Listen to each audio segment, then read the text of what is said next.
Yo, welcome to Trippy Commentaries and our hunt for the Jetpack in Grand Theft Auto 5. We got a quick episode for you guys today. We've been trying to pull something off here with these satellites, specifically the one in the middle here, I guess, that is not pointing in the same direction as the other satellite dishes. This one, some have said points towards Zancudo, and Zancudo has a very suspicious UFO, a very unique UFO, but in our research, it really doesn't seem to be pointing that way. No. I mean, somewhat close. As you can see, Zancudo's right here, and it's pointing just about in the middle. Maybe there's something over here. I know we have the alien water towers. Who knows what it's pointing to? Of course, it is pointing in a completely different direction as the other satellite dishes found here at the array. I'm RJ, joined by FPS Kyle. Yo, what's going on, everybody? Now, here was the plan, guys. What we wanted to do was land the space docker on that one satellite dish there, and then, of course, get back out of the cargo bob, land in the satellite dish, get in the space docker. That way we can use the horns, do whatever we could to perhaps manipulate the satellite to send a signal to the UFO. But we had some problems, Kyle. Yeah, we definitely had some problems. I think we're on to something here. As you see the X on the ground, I think it's just kind of, this is something that we're supposed to try to pull off. Maybe we didn't do it the right way, but there was a definite glitch going on. Every time we would jump out of the cargo bob, it would explode immediately. It didn't have to touch anything. Yep. As soon as we jumped out, it exploded immediately. So we figured, hey, let's try to do it, let's go up high enough and we'll just parachute out. Well, if you go too far, then the space docker disappears on your ass. Yep. We tried this many times, and it's just we're not able to pull it off. So I don't know if the subscribers out there can give us some insight on how to actually get the space docker on the satellite and get yourself on the satellite and get in the space docker. Yeah, of course, we're using the cargo bob. Perhaps maybe we could use a different chopper, but we need the cargo bob to lift the space docker, so we have to. Now, I've heard people say that they've been able to pull this off, but I've never seen visual evidence. So once again, just to reiterate, guys, we tried to, basically, we let go of the space docker on the satellite. It landed on there fine. Then we tried to jump out of the cargo bob, and as soon as we did, it would blow up. It was looking pretty intentional. It's almost like Rockstar intended it to blow up. Maybe there's some kind of strong frequency or signal coming from it that will do that. Another thing, as FPS Kyle mentioned, we tried jumping out of the helicopter, parachuting onto the satellite, but in that case, the space docker would disappear. We did that, of course, with the space docker and the X on the bottom, and we just have been having issues with the space docker disappearing as soon as we take it out of our sight. Exactly. And I'm talking about as soon. Yep. Like, once you hit the button to look behind you and you look back, it's gone. A couple things we will point out as we are getting close to 3 o'clock. There is this odd rock right here, which is a clear jump. You can see some tracks, leading on both directions there. And that's a pretty cool jump that seems to kind of arch right through the satellite dishes here. And I always thought the red orbs on top of these dishes, they're very bright, very ominous. Perhaps they are signaling something.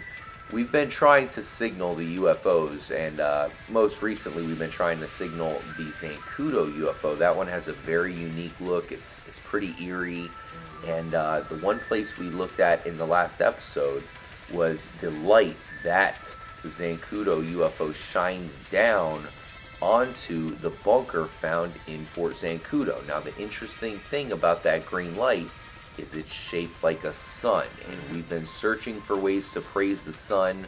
Is it a coincidence that it is shaped like a sun?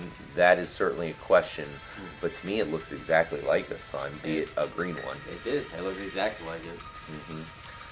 So let us know what you guys think about the satellite array. We've had people tell us, like, once again, that it's pointing towards Zancudo, but that doesn't seem to be the case. Perhaps it's pointing towards Mount Josiah, which is right there. I have speculated, as well as other people, that there perhaps is a hidden base of some sort underneath Mount Josiah. Huh. But, I wonder what the other satellites are pointing towards. That's the question.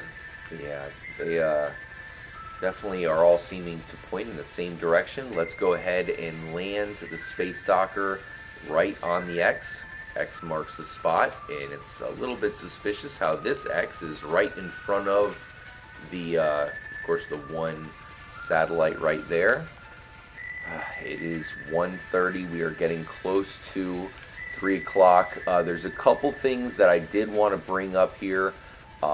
One thing we did mention at one point, in fact a couple of times, is that there was a Jetpack code found within GTA 5.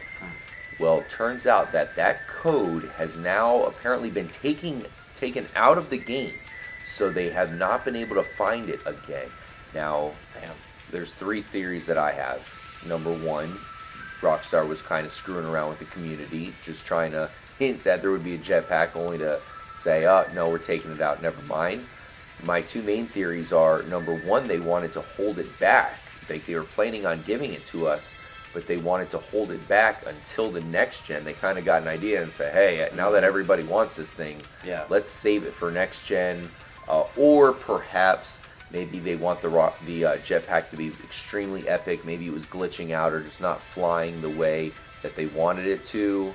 And they decided to take it out, rework on it, and give it to us at a later time, much like we've been doing here with the heists.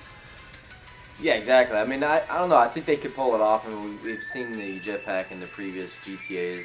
But yeah, I think they're just, hey, it's a selling point for Rockstar to put it in the next gen GTA 5 to make people want to buy it again, so they can go ahead and use the jetpack. Yeah.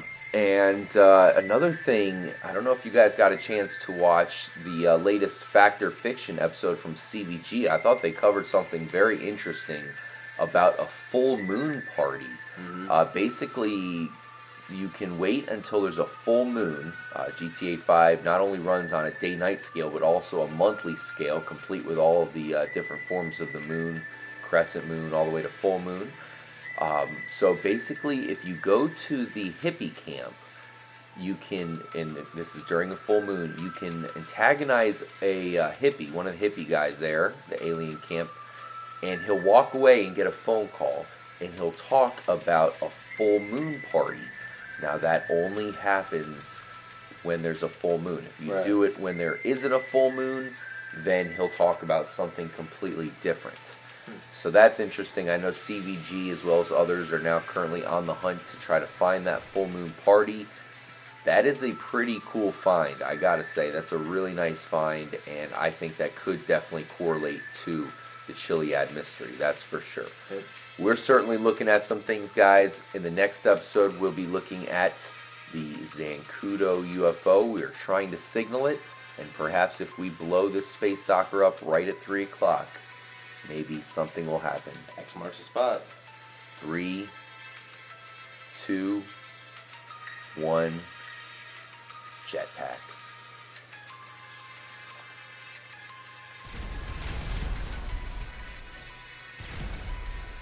Oof, pretty good explosion, guys. Let's see if we can see anything different here from the satellite dish. We do have 2 stars.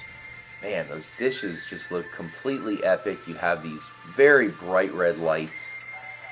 Why is this one pointing at a different direction?